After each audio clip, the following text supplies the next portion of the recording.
Très heureux de vous savoir nombreux à suivre cette grande édition du journal sur la télévision catholique et RTCE Monde. Mesdames et messieurs, bonsoir et bienvenue.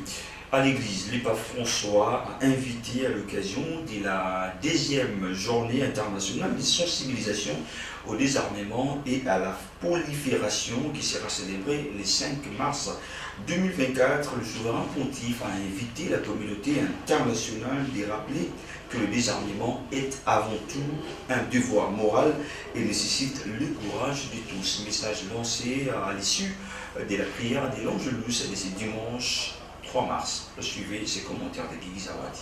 À l'occasion de la 2e journée internationale de sensibilisation au désarmement et à la prolifération qui sera célébrée ce mardi 5 mars, le pape François a invité la communauté internationale à l'issue de la prière de l'Angelus du dimanche 3 mars à se rappeler que le désarmement est avant tout un devoir moral. Et cela, a-t-il ajouté, nécessite le courage de tous. Après la prière mariale, le pape a lu d'une voix éprouvée par des légers symptômes grippaux une longue page implorant un énième ça suffit à la guerre qui détruit la RDC, Gaza et à la tragédie de l'Ukraine tourmentée où tant de gens meurent chaque jour et où il y a tant de douleurs. Profitant de l'anniversaire mardi de la 2e journée internationale de sensibilisation au désarmement et à la non-prolifération, l'évêque de Rome a également réaffirmé son non catégorique à la course aux armements. Combien de ressources sont gaspillées dans des dépenses militaires qui, en raison de la situation actuelle, continuent malheureusement d'augmenter, a déploré François. Se tournant ainsi vers la communauté internationale, il a souhaité que celle-ci comprenne que le désarmement est un devoir moral. En plus de la tête, François fait appel au cœur en indiquant la valeur sur laquelle la planète doit se concentrer pour retrouver une sécurité basée sur la concorde plutôt qu'une sécurité fragile contrôlée par les armes. Et cela nécessite le courage de tous les membres de la grande famille des nations pour passer de l'équilibre de la paix à l'équilibre de la confiance, a-t-il souligné.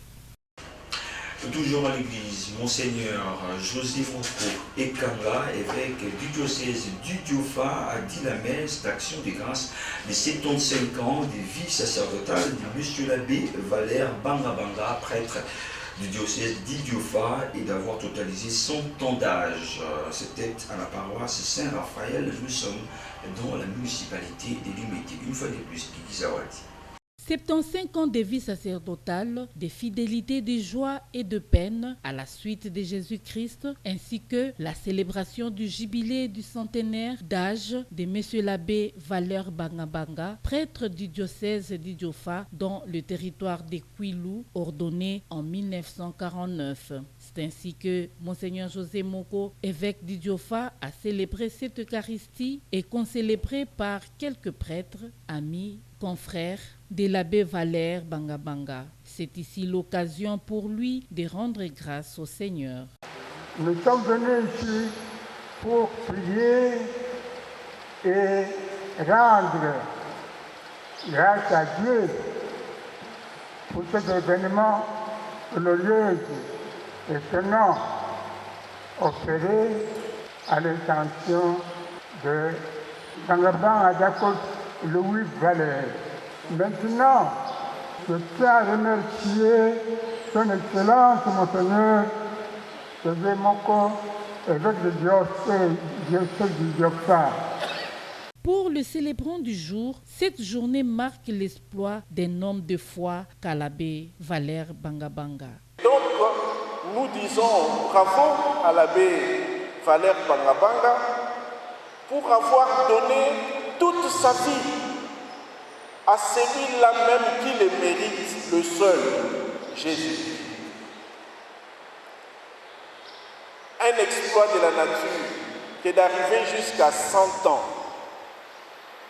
Parce que la foi, c'est aussi la foi la foi d'une personne qui, dans la persévérance, essaye de répondre à l'amour de Dieu. De son côté, le professeur Ndaïwel Isidore n'a pas manqué aussi de dire un mot de parcours qu'a réalisé M. l'abbé Bangabanga. Et maintenant même au soir de sa vie, comme Monseigneur nous l'a rappelé, les voilà qui fondent une congrégation religieuse, la Société des Missions, la Société de Marie Immaculée. Vous voyez donc, c'est un parcours d'une foi qui s'est préoccupée toujours de se concrétiser dans des actions concrètes pour la société.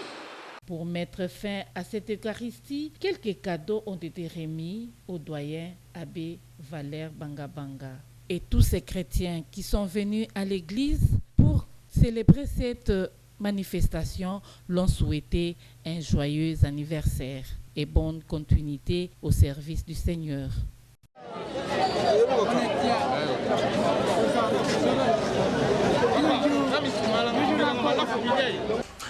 Juste après la messe, quelques réactions des dignes fils de la province du Kwilu, dont les diocèses d'Idiofa, dont les députés honoraires Obemina Kuzalanjoko et les députés nationaux Dédé Mopassa qui témoignent sur la vie sacerdotale du doyen, M. l'abbé Valère Bangabanga. Ils sont au micro, une fois de plus, d'église à Wadi. Parce que j'ai trouvé un homme pétri de foi et avec beaucoup de charisme. Il transmettait l'amour qu'il avait en lui à ses interlocuteurs. Et on ressentait, en échangeant avec lui, que c'était un homme sincère, transparent, qui voulait du bien pour les autres et pour l'humanité. Et donc, lorsque j'ai appris qu'on allait célébrer ses 100 ans, je me suis vite décidé de venir prendre part à cette messe et présenter aussi le cadeau de mon père, qu'il avait baptisé en son temps. Aujourd'hui, mon père a 87 ans. Et pour moi, c'est aussi un modèle de fidélité. Fidélité au Christ, fidélité à son diocèse, fidélité à ses convictions au sein de l'Église catholique. Et je pense que ce modèle de fidélité doit aussi être intériorisé et vécu dans tous les domaines de la vie, même en politique. Nous nous disons c'est possible. Possible dans la foi, dans la vie chrétienne, de vivre longtemps et de vivre mieux, et dans la justice.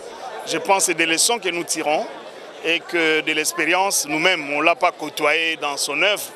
Imaginez, c'est la jeunesse qui monte. Maintenant, nous avons des modèles, des repères. Et il est nécessaire dans notre foi chrétienne catholique de savoir que nous avons des pères sur qui nous pouvons baser notre foi en Jésus-Christ, je veux dire, et de mériter vivre longtemps sur cette terre.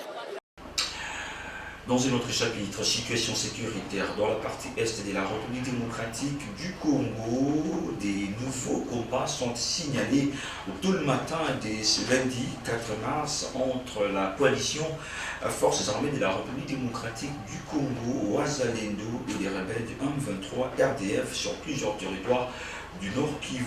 L'on signale également des déplacements des populations dans ces coins du pays. Suivi. Selon les sources concordantes, des détonations d'armes lourdes sont entendues jusque dans la cité stratégique de Nyanzale. Nombreux habitants sont contraints à l'errance et prennent la direction de Kibirizi pour les uns et Kanyabayonga et environ pour les autres. Selon les mêmes sources, un autre front est signalé sur l'axe Mabenga-Rwindi, plus précisément au niveau du pont Mabenga sur la route nationale numéro 2. La société civile locale confirme ces affrontements qui provoquent de nombreux déplacements des populations où les combats sont signalés. Ces affrontements reprennent alors qu'une délégation composée des membres du gouvernement central, des députés nationaux ainsi que des humanitaires séjournent dans la région pour notamment évaluer la situation sécuritaire mais aussi apporter assistance aux milliers de déplacés qui influent à Goma, Nirangongo ainsi que dans la partie nord de la province du Nord Kivu. L'agression rwandaise dans l'Est de la République démocratique du Congo, la question était au cœur des échanges entre le président français Emmanuel Macron et l'ambassadeur de la République démocratique du Congo en France, le professeur Émile Kasongo à l'Élysée les week-ends derniers. À cette occasion, la France a martelé sur le retrait du M23 dans tout le territoire occupé en République démocratique du Congo et a promis de renforcer les mesures pour retour, ou plutôt le retour effectif de la paix dans cette partie de la République démocratique du Congo.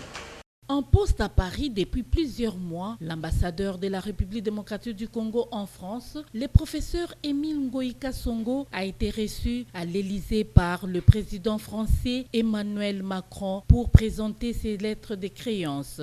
Profitant de cette rencontre, l'ambassadeur congolais a porté sur la question de l'agression rwandaise dans l'est de son pays. Préoccupée par cette crise, la France a réitéré sa position pour le retrait du M23 sur les sols congolais, explique l'ambassadeur. Nous sommes tous reconnaissants des efforts que la France a déjà fournis, tant en tant que pays, mais en tant qu'aussi membre du Conseil de sécurité des Nations Unies. La France a exigé le retrait du Rwanda et du M23 de tous les territoires occupés en RDC.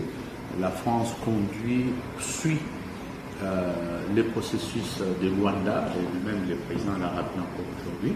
La diplomatie du chef de l'État est en train de payer progressivement. On n'est pas encore arrivé au bout.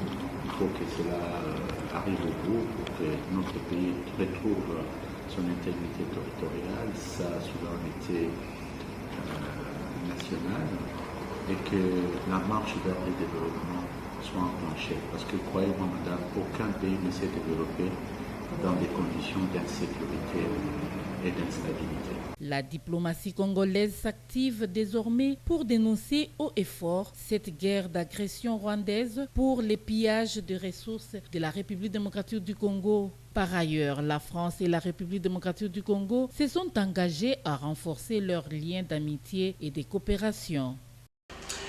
Contentieux électoraux, la Cour d'appel de Kinshasa-Gombe a débuté ce lundi 4 mars avec les audiences relatives aux requêtes en contestation des résultats des élections provinciales. Ces audiences se tiendront du lundi 4 au vendredi 8 mars. Suivez. Le candidat député provinciaux ayant introduit des contestations concernant les résultats provisoires des élections législatives provinciales de 2023, tels que publiés par la Commission électorale nationale indépendante, sont convoqués à ces audiences. Elles se tiendront du lundi 4 au vendredi 8 mars 2024 et dans la salle d'audience de la Cour à partir de 9h, conformément à un calendrier établi. Chaque jour sera dédié à l'examen des contestations pour différentes circonscriptions. Ce lundi 4 mars, la Cour a examiné les contestations des circonscriptions électorales de Gombe, Ngiringiri, Kitambo, Makala et Lingwala. Le mardi 5 mars, les contestations des circonscriptions de Bumbu, Kalamu, Kassavubu et Barumbu seront traitées. Le mercredi 6 mars sera consacré à l'examen des contestations de Mongafula. Le jeudi 7 mars, les contestations de Selembao et Bandalungwa seront examinées. Enfin, le vendredi 8 mars, ce sera au tour des contestations de la circonscription de Mgalima. La Direction générale des recettes de Kinshasa, DGRK en abrégé, informe tous les habitants de la ville-province de Kinshasa, membres de l'église catholique romaine, propriétaires de parcelles et bailleurs, que l'échéance fiscale du 1er février 2024 pour la déclaration et les paiements de l'impôt foncier exercice 2024 ou l'impôt sur les revenus locatifs exercice 2024 et revenus 2023 est prorogé jusqu'au 31 mars 2024. De plus en détail dans ce communiqué de presse de la DGRK. Conformément à l'arrêté du gouverneur de la ville de Kinshasa, la Direction générale des recettes de Kinshasa, DGRK en sigle, informe tous les habitants de la ville de Kinshasa, membres de l'église catholique romaine, propriétaires des parcelles ou bailleurs, que l'échéance du 1er février 2024 pour la déclaration et le paiement de l'impôt foncier exercice 2024 et ou l'impôt sur les revenus locatifs exercice 2024 revenus 2023 est prorogé jusqu'au 31 mars 2024. À cet effet, ils sont tenus de retirer leur formulaire de déclaration auprès des directions et centres des recettes de la DGRK répartis dans les 24 communes de la ville de Kinshasa ou en ligne dans l'application e-dgrk au www.e-dgrk.com. Les paiements doivent s'effectuer dans les comptes receveurs auprès des banques partenaires de la ville de Kinshasa. Notez bien, la fiche des déclarations est gratuite. Faite à Kinshasa le 28 février 2024, Moussa Kamaelenka Miché, directeur général. Et par médication, avant de boucler complètement cette grande édition du journal, le collège Bosengo de la Gombe a publié les résultats du premier semestre de l'année scolaire en cours. Le meilleur élève de cette école a obtenu 84,4%. La cérémonie a vécu le week-end dernier. Suivez Jésus Dioka. Collégiens et collégiennes de Bosengo, vous êtes alors applaudissez pour vous-même. La cérémonie de proclamation des résultats du premier semestre a eu les allures festives ici au collège Bosembo de la Gombe. C'est vendredi 1er mars 2024.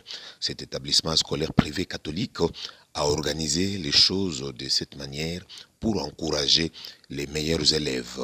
Tout a commencé par la prière faite par M. l'abbé Cyprien Miawawana, administrateur et recteur devant parents d'élèves, administratifs, élèves et d'autres invités.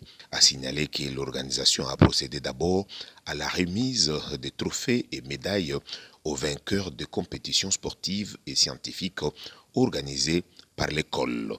Sur ce, l'on retient que la 3e année des humanités est sacrée championne en basketball, la 7e B championne en football première catégorie. Cependant, toutes les classes de 3e scientifiques jumelées sont sorties vainqueurs en football 2e catégorie. Et en génie en herbe, c'est l'élève Menakuntima Moulowaï de la 8e année qui a reçu les prix des meilleurs joueurs. S'agissant des meilleurs élèves ayant obtenu plus de 75% en ce semestre, c'est l'élève Nzungu Bosembe de la 7e A qui a été plébiscité avec 84,4%. La tenue de l'événement a été saluée par les élèves qui étaient tous joyeux. À leur nombre, il faut ajouter les enseignants et administratifs ainsi que leurs parents. Commentaire de M. l'abbé Cyprien Miawawana, administrateur de l'école. Jour que l'école a choisi pour organiser la proclamation des résultats du premier semestre. Et nous sommes très contents des résultats qu'ils ont obtenus. Nous avons aujourd'hui publié tout simplement lors du grand rassemblement avec les parents et les invités, les lauréats, ceux qui ont obtenu plus de points. Donc nous avons commencé par 75, donc 75. Le tout premier lauréat de l'école a obtenu 84,4%. Donc pour nous, c'est un motif de joie et de fierté. Et nous allons continuer à pousser nos enfants, nos élèves, à travailler comme il se doit pour satisfaire les parents et qu'ils soient également utiles à la société dans leur avenir. Qui n'ont pas satisfait ou qui n'ont pas bien travaillé, nous continuerons avec notre travail de pédagogues, de formateurs, en poussant à travailler à la lecture et à la relecture des notes. Et ici, je vais souligner un point très important, c'est que nous travaillons en collaboration avec les parents.